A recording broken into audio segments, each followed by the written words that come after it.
সেবা কর্তৃক আয়োজিত আজকে এই মানববন্ধনে এখন আপনাদের সামনে বক্তব্য রাখবেন দিনাজপুর সরকারি কলেজের ছাত্রলীগ দিনাজপুর জেলা শাখার সংগ্রামী আহ্বায়ক চৌধুরী পড়া সহ উপস্থিত দিনাজপুর জেলা ছাত্রলীগের নেতৃবৃন্দকে জানাই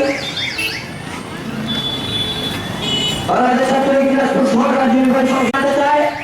যারা এদেশকে ইউরোপিয়া বানাতে চায় তাদের উদ্দেশ্যে আমরা দিনাজপুর জেলা ছাত্রলীগ পরিবার বলতে চাই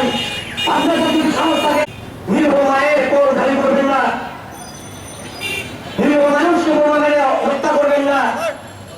আপনাদের যদি সাহস থাকে ইনশাআল্লাহ সরকারি ছাত্র মূল্যবান আমরা আজকে এই মানববন্ধন থেকে শপথ গ্রহণ করবো যে তারিখ কাল থেকে আহত পুলিশ কর্মকর্তা সহ যে 7 জন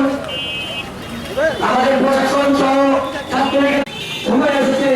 রাজপথে আসার সময় এসেছে এদের বিরুদ্ধে রুখে দাঁড়াবার। তাই আমরা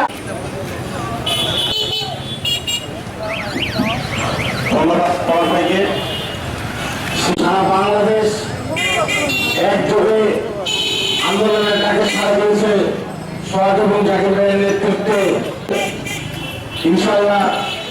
এই ছাত্রলীগের কর্মসূচি সফল হবে এবং এই মানববন্ধন কর্মসূচি জগৎ মেহনত মানুষের জগৎ শেখ হাসিনার নেতৃত্বে কেন্দ্রীয় কর্মসূচির অংশ হিসেবে বাংলাদেশ ছাত্রলীগ দিনাজপুর জেলা কার্যনির্বাহী সংসদ কর্তৃক আয়োজিত জঙ্গিবাদ কার্যনির্বাহী সংসদের সংগ্রামী আহ্বায়ক শ্রদ্ধাভাজন বড় ভাই পারভেজ আহমেদ চৌধুরী, শ্রদ্ধাভাজন বড় ভাই সাব্বির আহমেদ সিধুল, উপস্থিত দিনাজপুর জেলা ছাত্রলীগের অন্যতম নেতা শ্রদ্ধাভাজন ওই রাজাকার জঙ্গি জামাত শিবির